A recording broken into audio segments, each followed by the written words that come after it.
Oh, hi guys, Howard again. You may be thinking, hang on, he's done this one before, and you'd be right. However, in my defence, it was only really half a review, as I tried to do the Auto S as well as the Auto S2 together in the one review. The result of all that was I did neither very well, plus I sounded flat and tired, so now I'm going to do a separate review for each camera. They're important cameras and they certainly deserve it. Okay. Released in 1965, the Auto S2 was the second last full-size rangefinder camera from Konica. The final full-size rangefinder from Konica was the Auto S 1.6. That was released in 1967. The only differences were a hot shoe and another excellent 45mm lens, this time with 7 elements in 5 groups. Getting back to the Auto S2 for a minute, the camera has a superb Konica Hexanon f1.8 lens. This lens has a focal length of 45mm, comprising 6 elements in 4 groups. The lens is also purple coated. This lens is historically recognised for its sharpness and the way it renders an image. And also, along with all that, it's equipped with a premium Copal SVA shutter, covering speeds of B and 1 second through to 1/500th. So as you can see, the Auto S2 is very well equipped. As per usual, Konica has done it again and produced another very high quality product. Okay, let's have a look at this gem.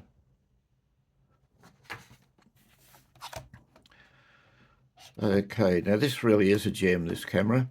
I bought it about 7 or 8 years ago for I think $45. It is absolutely pristine. It's like absolutely brand new. I got the black leather case with it, which is completely unmarked. So I don't know if the camera's ever been used. But anyhow, I was the one lucky enough to get it, so I was happy about that. Okay, and it's a good-looking camera too, as I'm sure you'll agree. Now, looking from the front, like the Auto S, it's got a very nice built-in lens hood. No need to carry an extra one around that won't fit when you've got the case closed or anything. These are great. Now, there appears to have been a name change between the Auto S and this camera, because it used to be a Konica lens, and now it's down to a Konica, so they've obviously anglicised it a bit. So it's still a Hexanon f1.8, this is, and it's 45mm and purple coated, as you can see, or violet. I'm not sure what colour you'd call it, but it seems to work well. Down on the left here, we've got a very nice little PC socket. Now, as you can see, it's a cold shoe. The S1.6 went to a hot shoe, but this one's a cold shoe, so it needs a corded flash, and that's where you plug that in. It's got the improved loading system. Now, the last runs, I'm not sure exactly when the Auto S2s went from the old loading system to the new one, but this is certainly one of the latter ones with the new loading system, and it is improved a bit over the old one. We've got the Konica name badge proudly showing on the front plate. We've got the rangefinder window, the viewfinder window. Now the frame lines in these viewfinders are parallax adjusted not just for parallax but also for distance. So they're a very sophisticated system. And the rangefinder itself is nice and bright, so that's good.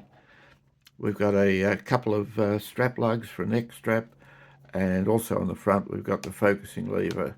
Very short throw between 3 feet and infinity. Now this lens also has the advantage of having the CDS cell in the lens ring. So those of you who use filters or polarizers or anything like that, it's all automatically catered for. So that's excellent, an excellent feature.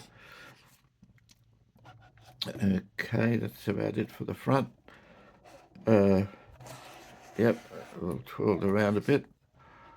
I'll pull that out again because it looks so much better with it out, but it's not practical for the video, so I'll put it back in.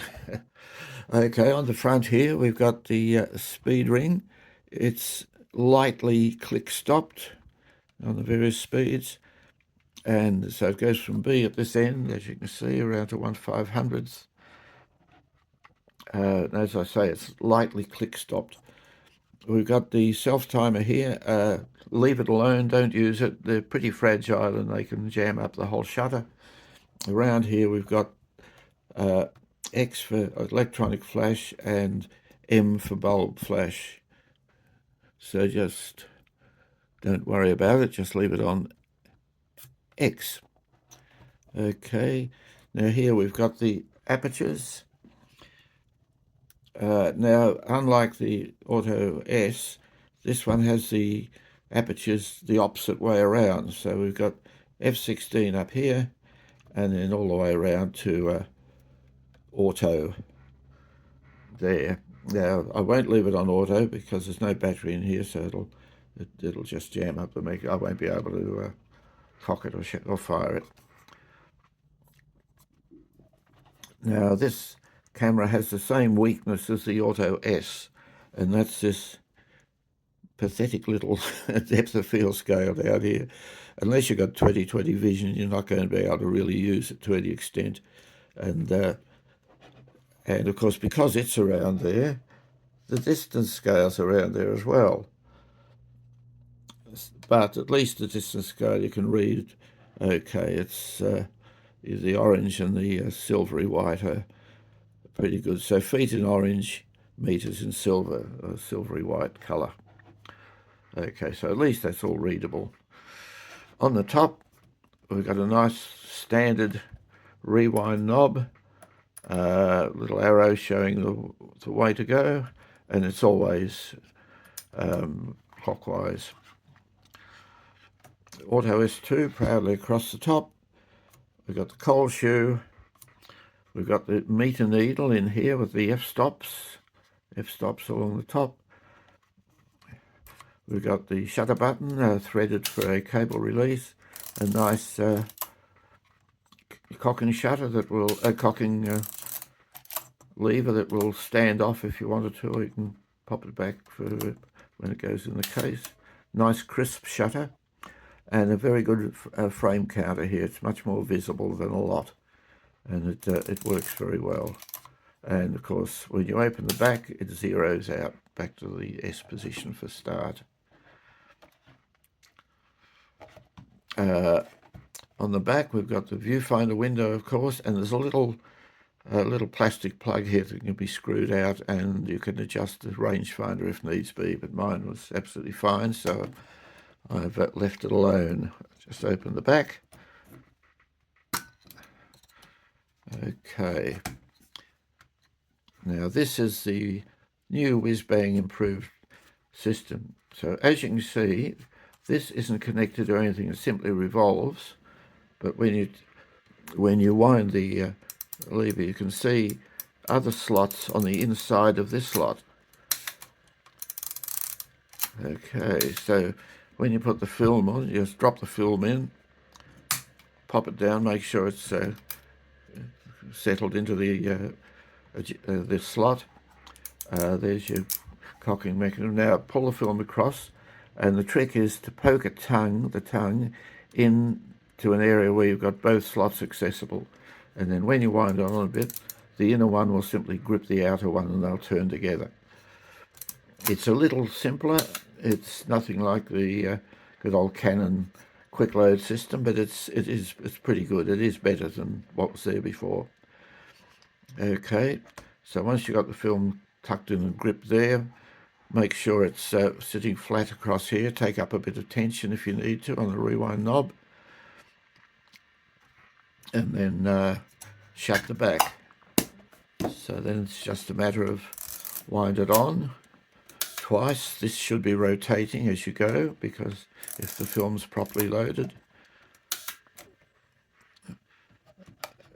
Okay, now underneath we've got the ASA settings here. So it goes from 25 to 400. So it's still in the good old days, but it's much simpler this time with this camera. You just put your nail in and pull it around to wherever you want and make sure it clicks into the spot. So that's the ASA setting. So 3 to 400 ASA from 25. There's the bottom of the focusing lever. We've got the rewind button here, so you just push that in. No need to hold it. And when you finish rewinding the film, next time you cock it, it pops out. Standard 1/4-inch tripod mount. The little battery check button, I'll just go over that with you again when I turn it back to the top, but you press that in and hold it while you take the reading on the light meter.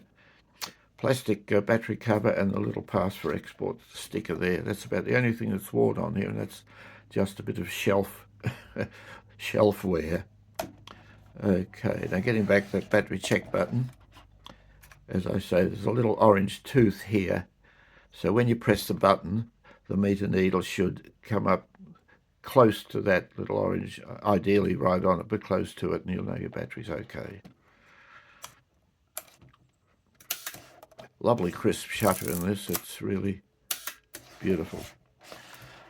Okay, well, that's it. The Konica Auto S2, one of the premium cameras of its era. It's certainly one of my favourites. I've used it a few times, and the photos have come out beautifully. So I've got no complaints with this. It's certainly one of my favourites. All right, well, look, I hope you've enjoyed the video. If you have, please like and subscribe. And if you want to make any comments, please leave them. And look, thanks for watching, and hopefully I'll catch you in the next one.